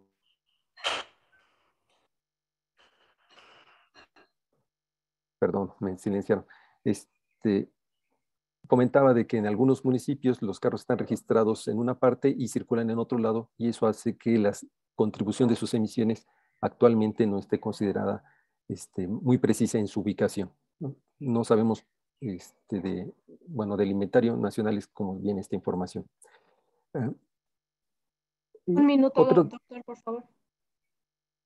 En el caso de los mecanismos químicos, hemos utilizado diferentes mecanismos químicos para evaluar cuál es el desempeño. Algunos son más costosos en tiempo de cómputo, otros son más rápidos, y al final lo que se obtiene es que el ozono es más o menos, o la incertidumbre que se tiene del ozono es similar en todos ellos, ¿no? Lo que sí cambia es las partículas que se llegan a formar. Y esa es una parte importante. Ya vimos que las partículas se han venido reduciendo y unos trabajos que se han hecho por la doctora Castro y también por la doctora Raga es de que los aerosoles, se observó que los aerosoles en la atmósfera reducían la radiación que llegaba a superficie hasta en un 30%. Entonces, el que baje la contaminación hace que haya menos aerosoles y por lo tanto podría hacer que incremente esta radiación en superficie, tal vez incrementando la temperatura también. Y eso, bueno, sí se incluye en alguno de los mecanismos químicos, la interacción entre la producción de aerosoles y la radiación que llega en superficie, y eso también conlleva a que haya una producción mayor o menor de ozono en superficie. También hemos probado diferentes parametrizaciones de la capa límite. Dependiendo de la época del año, unas son más adecuadas que otras. Y, por ejemplo, si queremos... tenía un comentario con compañeros que decía que los que nos dedicamos a calidad del aire éramos muy aburridos en cuestión de meteorología, porque pues era cuando había calma, cuando había sistemas donde no había viento, ¿no? Y ahí le interesaba, colega le interesaba más cuando había tormentas, había viento y había lluvia.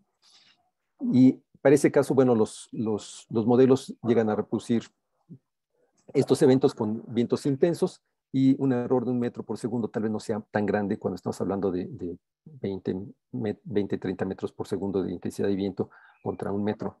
En cambio, en calma sí, si tienes calma de 0.5 a 1 o a 2 metros por segundo que te reproduce el modelo, sí puede ser más grande la incertidumbre en eso y te dice otras cosas el pronóstico de calidad del aire. Doctor, para ello, Por favor de concluir. tenemos que... Sí, sí, y finalmente la parte de uso de otros modelos y capacidades, bueno, estamos utilizando asimilación de datos, ya de química y meteorología, y finalmente estamos también aplicando otros modelos para ver su distribución como el Quimer, ¿no? Y finalmente la parte de transporte regional, podemos correr a nivel nacional y de ahí pasar a regional y de ahí tal vez a urbano o local. Y eso quisiera concluir en esta parte. Muchas gracias. Muchas gracias al doctor José Agustín García Reynoso del Instituto de Ciencias de la Atmósfera de la UNAM. Maestro Francisco Hernández Ortega, subdirector de modelación. Gracias, Ramiro. Buenos días. Un favor, ¿sería posible que presentara 3 diapositivas? Pues que no pasó mi presentación. ¿Las tienes ahí a la mano? Sí, sí, por Adelante, favor. por favor, pero pedirte ser muy conciso, por favor. Claro. Gracias.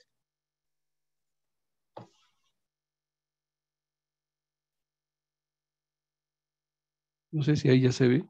Sí.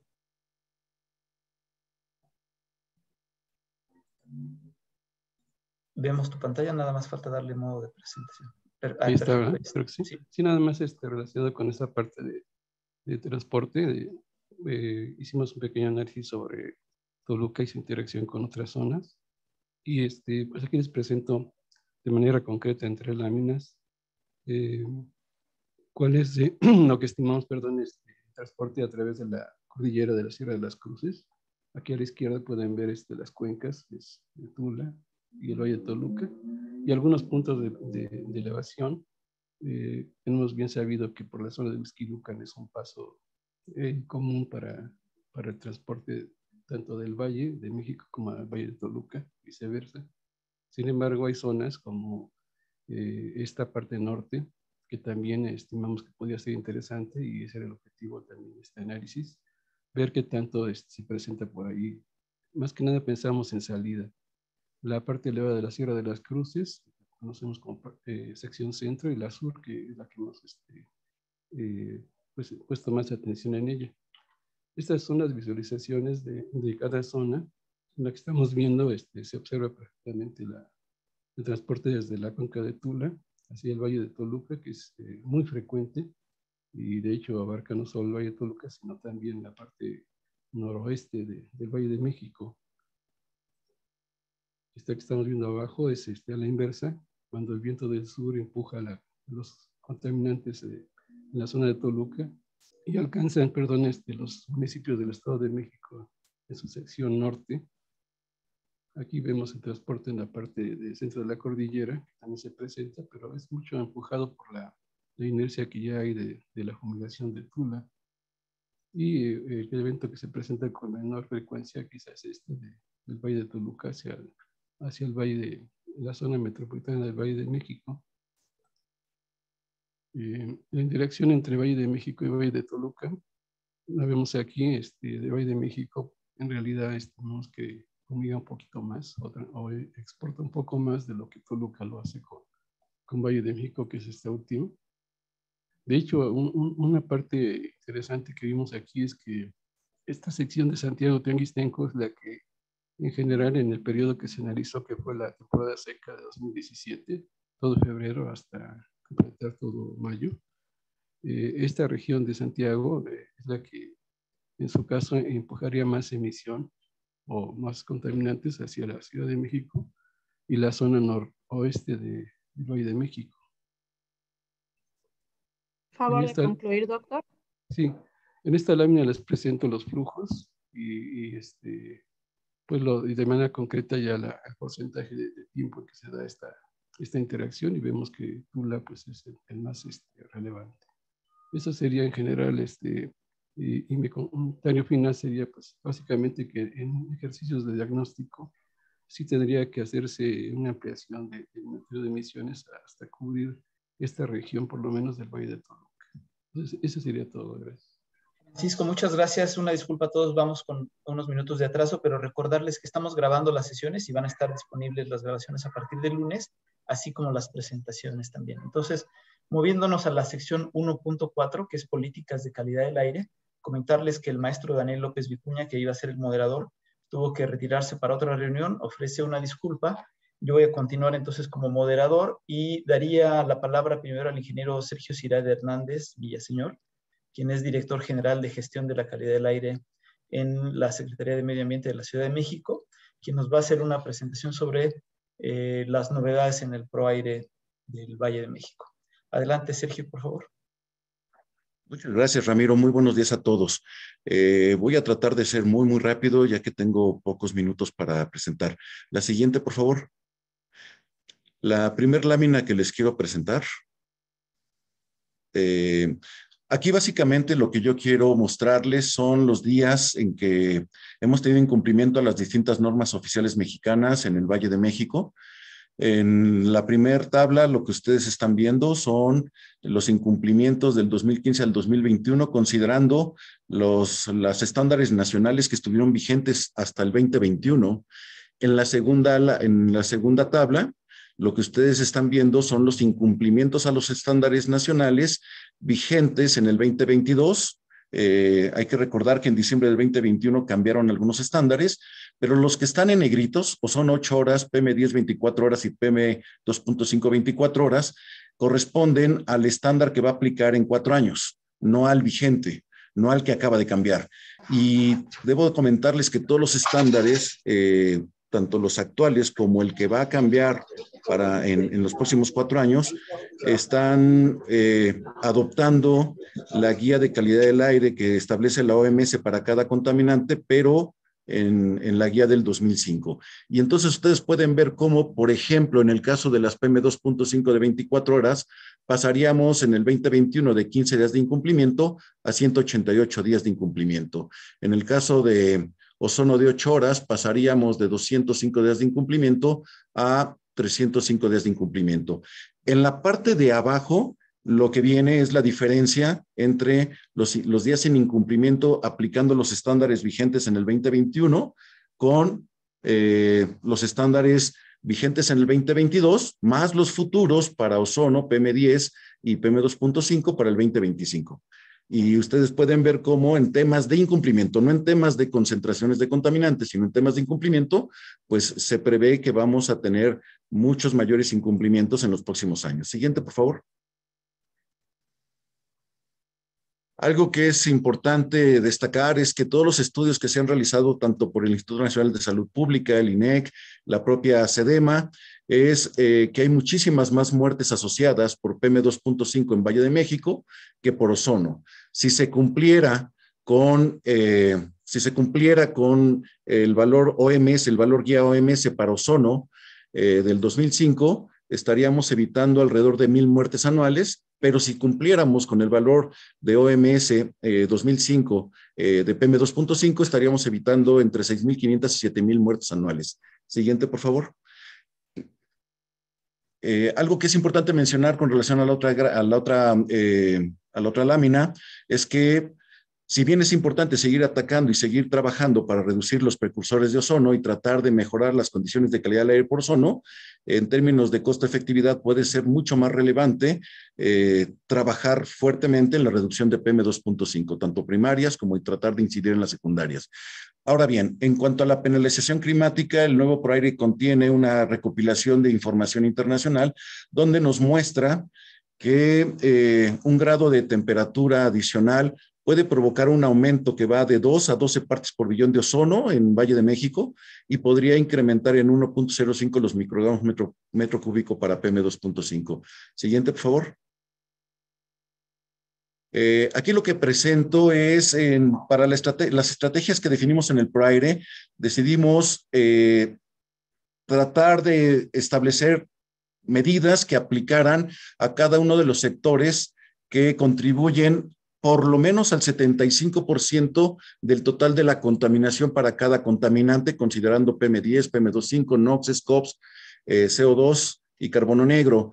Y aquí vienen justo estos sectores que en conjunto suman el 75% de la contaminación que se genera en el día a día. Debo mencionar que sabemos que hay algunos sectores que tienen una contribución muy importante a la contaminación local, o hay otros otros contaminantes que vienen de actividades muy puntuales, por ejemplo la pirotecnia, que aunque su contaminación no impacta en el inventario de emisiones, la realidad es que la pirotecnia generalmente toda la contaminación se produce durante unas cuantas horas y eso produce escenarios de contingencia ambiental atmosférica, pero en este caso solamente estoy mostrando aquellos que en suma tienen más del 75% de la contaminación total de todos los contaminantes. Siguiente, por favor. El ProAire tiene 19 medidas, 40 acciones y 126 actividades.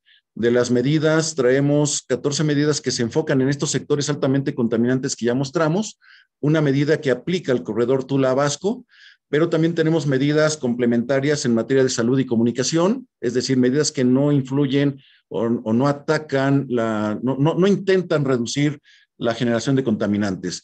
Estas medidas complementarias tienen que ver con salud y contaminación, seguimiento y vinculación institucional, monitoreo ambiental y una agenda de investigación. Siguiente, por favor. Pasando a las medidas, mencionando tal vez las que me pidieron que mencionara, las que considere novedosas. Y bueno, una de ellas es, consideramos que es importantísimo fomentar tecnologías más limpias en el caso de los vehículos del transporte de carga. Básicamente hay que trabajar para que los vehículos de carga traigan trampa de partículas y sistema de urea para la reducción de óxidos de nitrógeno. Como ustedes saben, la norma 044 se ha detenido en su avance donde exigía que los vehículos nuevos en el país ya tuvieran esta tecnología, pero el ProAire contemplaba esta posibilidad de detención de este avance regulatorio. Por lo tanto, existen algunos esquemas locales que contempla el ProAire y debo mencionarles que hoy día ya estamos aplicando algunos de esos esquemas locales, tanto en el Estado de México como en la Ciudad de México, y tenemos ya alrededor de 5,000 vehículos con trampa de partículas en vehículos de carga. Somos la ciudad con mayor número de carga que utiliza trampa de partículas en toda América Latina. En el caso del transporte particular, hay que avanzar para impulsar la electrificación de la la electrificación de la flota vehicular. Estamos proponiendo implementar zonas de baja emisión de contaminantes. Tenemos que incidir para reducir la demanda de viajes a través de digitalización de trámites, planes de movilidad empresarial y gubernamental o trabajo remoto. Hay que mejorar en una redefinición de la estructura urbana para hacerla sustentable o tratar de avanzar hacia la sustentabilidad, tratando de diseñar sistemas integrales de metropolitanos de movilidad. Es muy importante la movilidad si nos enfocamos solamente a la Ciudad de México y no lo trabajamos integralmente con el Valle de México y tal vez incluso en la megalópolis, poco vamos a poder lograr. Hay que trabajar en el ordenamiento del territorio y ajustar políticas de uso de suelo a nivel metropolitano.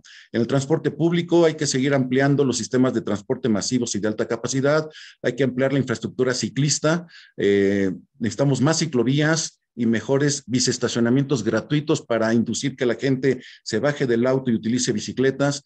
Hay que mejorar las tecnologías de los sistemas de transporte.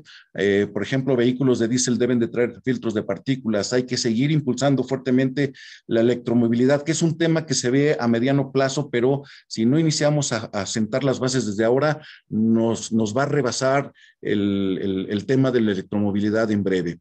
En el caso del sector doméstico, pues básicamente estamos enfocados en establecer regulaciones donde se establezca límites máximos permisibles para el contenido de COPS. Actualmente ya se ha trabajado este tema y la Federación está por publicar ya un par de normas en este sentido. Ok, la siguiente. Estamos proponiendo que haya mejoras en el uso de gas LP comercial e industrial. Hay que utilizar tecnología que permite una menor evaporación de este combustible cuando existe trasvasado. En fin, les dejo esto porque si no, no voy a acabar. Vámonos a la siguiente, por favor.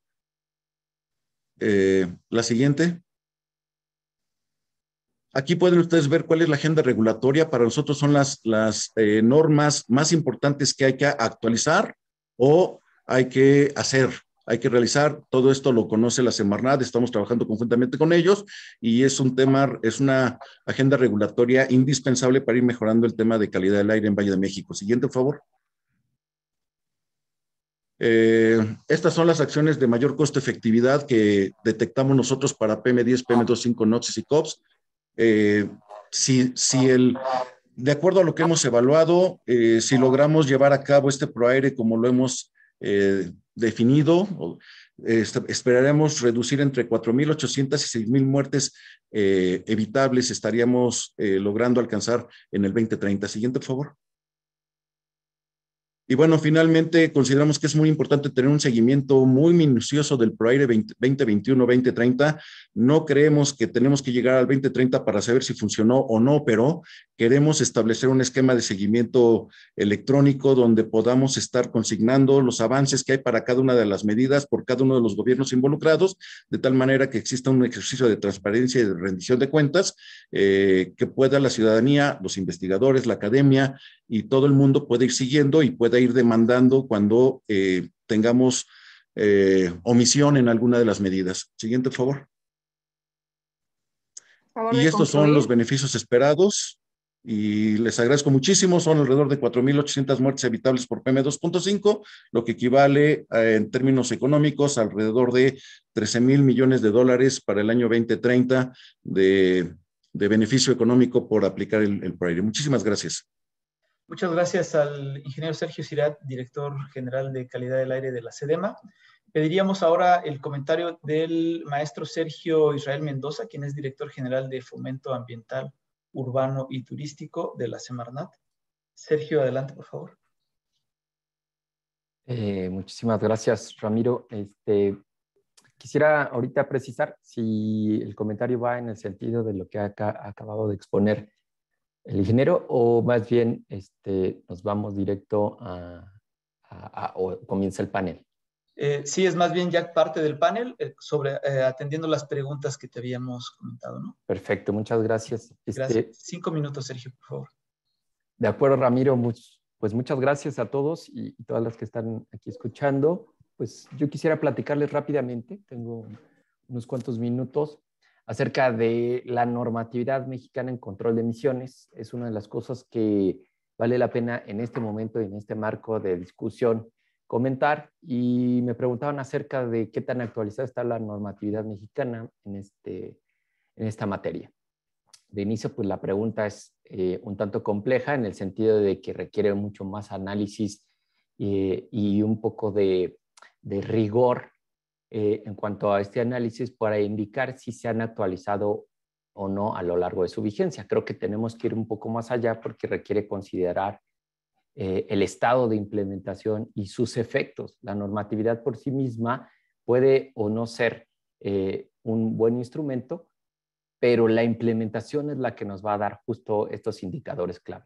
Entonces, particularmente desde mi punto de vista, la normatividad puede estar actualizada y, de diferente manera y ha tenido un tratamiento dispar. Es decir, lo que quiero decir con esto es que, por un lado, hay normas que han sido ratificadas a lo largo de su historia.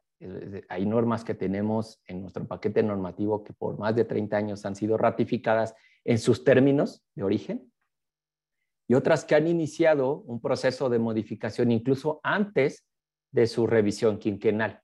Es decir, cada 5 años hay un proceso de revisión que nos permite ver qué tanto se debería de estar modificando a partir de diversos criterios que nos marca la ley.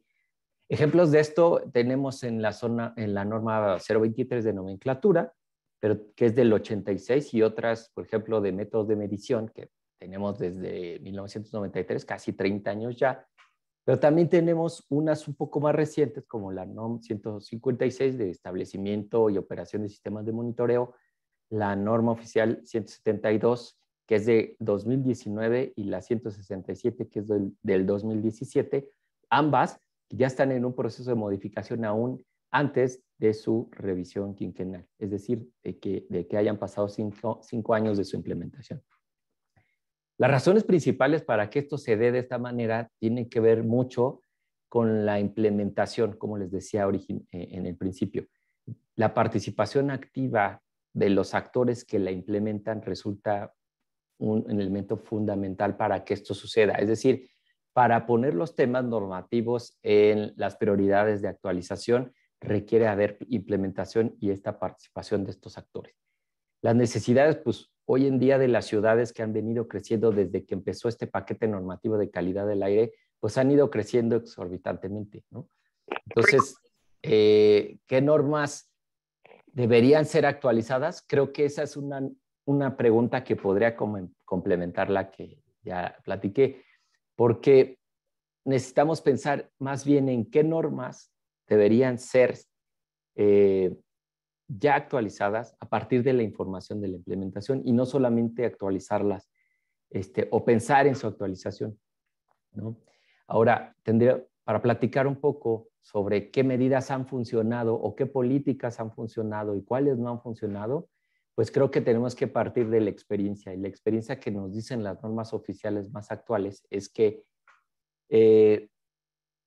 ya el tener una claridad del problema que se va a atender nos permite justificar de mejor manera, cómo utilizar o para qué utilizar a la norma oficial como un instrumento idóneo.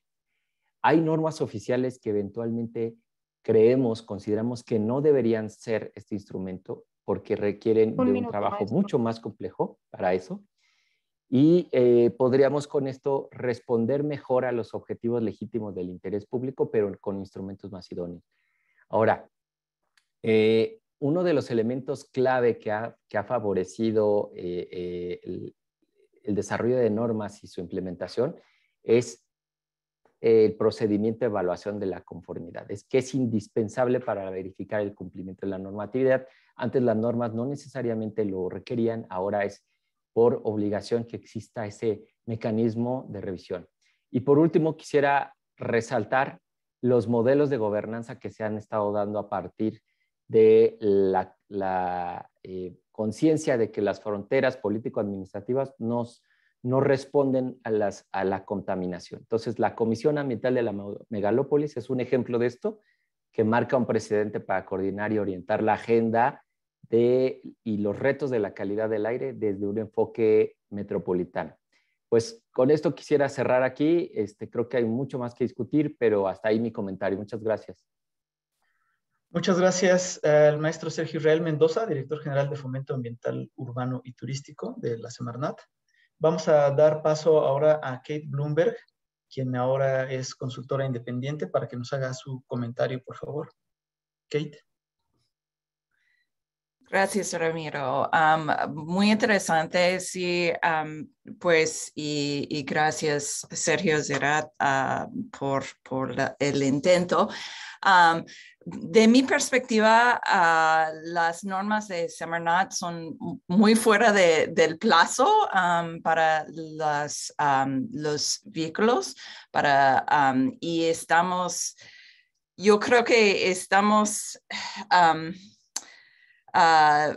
postergando tanto para que en el futuro necesitamos movernos a vehículos eléctricos. Si estamos esperando las normas de vehículos convencionales, pues nunca vamos a llegar a nuestros metas. En términos de emisiones de partículas, claramente los vehículos pesados son muy importantes, y la aplicación de la norma de 044 es importantísimo también con diésel de ultra bajo de azufre. Con esto vamos a tener reducciones de 95% o hasta 99% en partículas. Y también grandes reducciones en los NOxes, que son un precursor para ozono y también para partículas.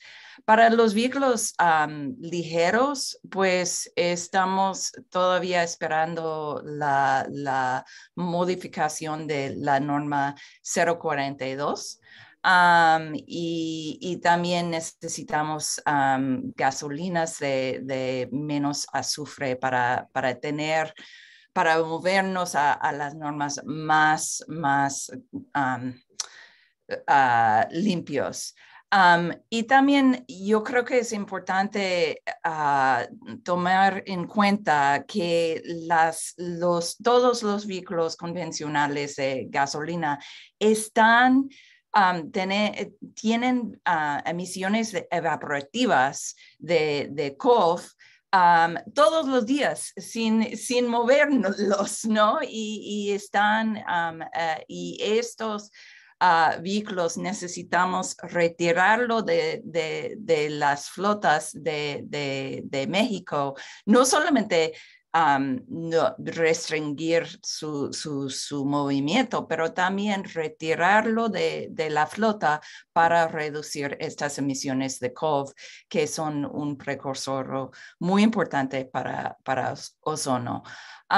Pero también necesitamos tener nuestro meta final en cuenta todo el tiempo, y pensar en cómo podemos empezar a movernos a vehículos eléctricos, y también reducir el uso de vehículos privados en todos casos. Yo creo que la aplicación de ciclovías y todo esto es importantísimo, pero Chile, por ejemplo, está diciendo que todos los vehículos vendidos empezando en 2035 tienen que ser vehículos eléctricos. Si no tenemos normas más fuertes para vehículos convencionales, es un salto más grande. Por eso necesitamos las normas, pero también necesitamos pensar en cómo movernos a vehículos eléctricos en todos casos. Doctora. ¿Sí?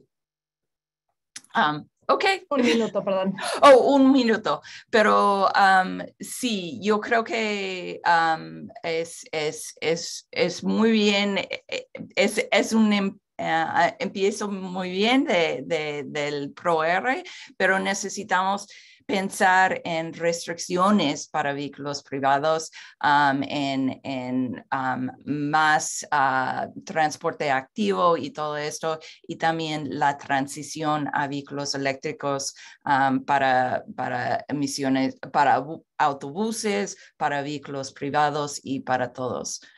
Gracias. Kate, muchísimas gracias por tu participación. Lo valoramos mucho, de veras. Vamos a darle paso al licenciado Stefan Brodziak. Él es parte de la Asociación Civil del Poder del Consumidor, que a su vez forma parte del Observatorio Ciudadano de la Calidad del Aire. Stefan, por favor. Hola, Ramiro, muchísimas gracias. También muchísimas gracias por esta oportunidad de participar. Mi comentario es muy breve, bueno, espero que sea breve. Ya lo estaba comentando Kate. Nosotros hemos estado muy involucrados en las revisiones de las actualizaciones de las normativas, principalmente las que tienen que ver con los vehículos ligeros. Y nosotros ahí queremos expresar una preocupación en varios sentidos, ¿no? Sabemos que hay retrasos en las normas y que hay cuellos de botella, ¿no? Sabemos que lo que mencionaba Kate, ¿no? Necesitamos urgentemente seguir mejorando la calidad de los combustibles en nuestro país. Sabemos también que existe eso muchas veces choca, por ejemplo, con las políticas energéticas de la presente administración que quieren reforzar, digamos, la soberanía energética, cuando, pues, desgraciadamente, nuestro país ha tenido un atraso muy, muy importante en sus capacidades de refinación, ¿no? Y entonces se tiene que trabajar esa parte. Y bueno, esa es una, ¿no? El tema de los combustibles, el tema de